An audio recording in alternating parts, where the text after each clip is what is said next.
to refrain that Oakland is going to go bankrupt, like it's inevitable and it's going to happen. First of all, it's not inevitable. Second of all, it really isn't going to happen.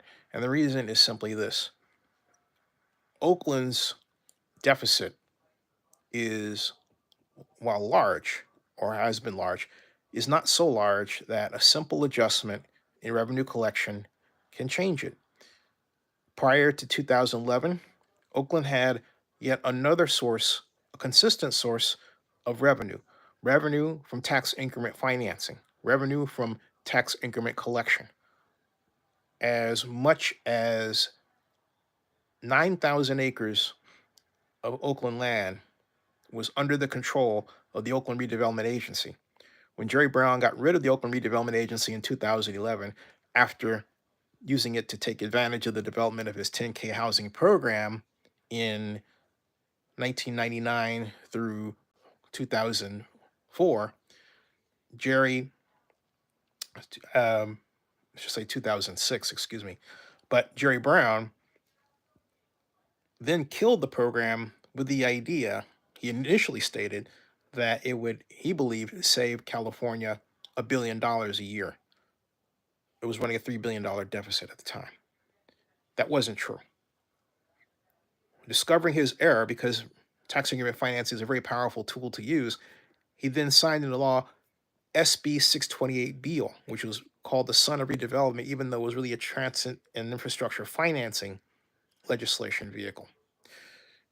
Then the Enhanced Infrastructure Financing District legislation was slowly redesigned to become what many call the Son of Redevelopment. But guess what? The one city that has had almost the majority of its flatlands committed to tax increment financing revenue collection, Oakland, has not used the new legislation. Whereas under the original legislation, Oakland used tax increment financing revenue to help pay for general costs normally borne by the general fund, like, for example, for Oakland labor. Depending on where you were working in terms of an area of responsibility, what Kofi Bonner once called area teams, you would be able to charge part, or the revenue collection unit would be able to pay you in part from money coming from tax increment financing, not not not property tax revenue collection standard. All right. Technically, it was still property tax revenue because that's the source from which tax increment financing is built on. All right. And you would say, what's tax increment financing?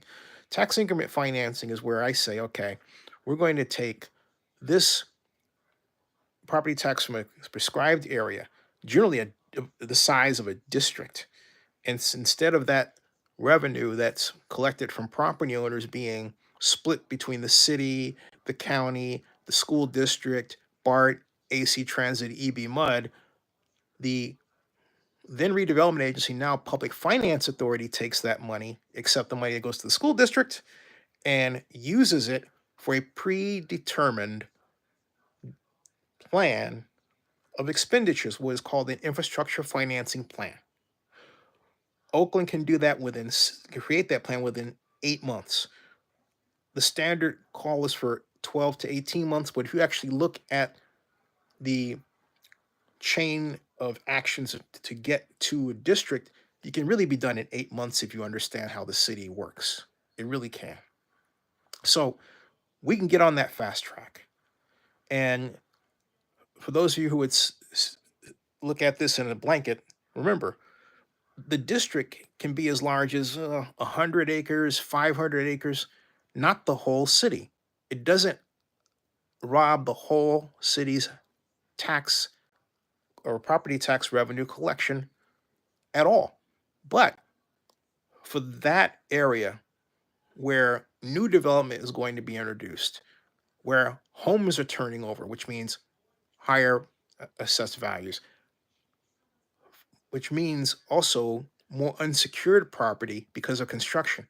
For that area, that gigantic revenue throw off, calculated over a 45-year period, can be used in such a way that part of the proceeds of a bond issue can then go to the city's general fund initially, and there can be a contract written between the city and the public financing authority so that the city's general fund gets a certain percentage of that redevelopment area revenue.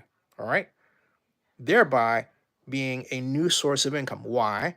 Because the city collects 100%, with the exception of the school district, that tax, whereas normally the general fund of Oakland only sees 22% of the whole. So it's got more money to play with.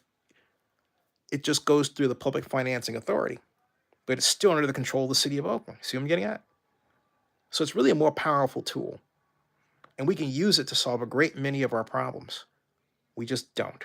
So I don't want to hear people saying, "Oh, we're going to file for bankruptcy." Just quiet with this stuff, and quiet with this idea that Oakland's going to collapse like you want it to collapse. How about solutions to fix Oakland? And for those of you who ignore tax increment financing just because I'm saying it, you know what? You're not contributing at all to a better Oakland. Try. God bless you all.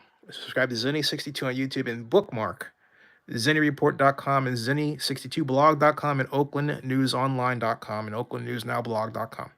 See ya.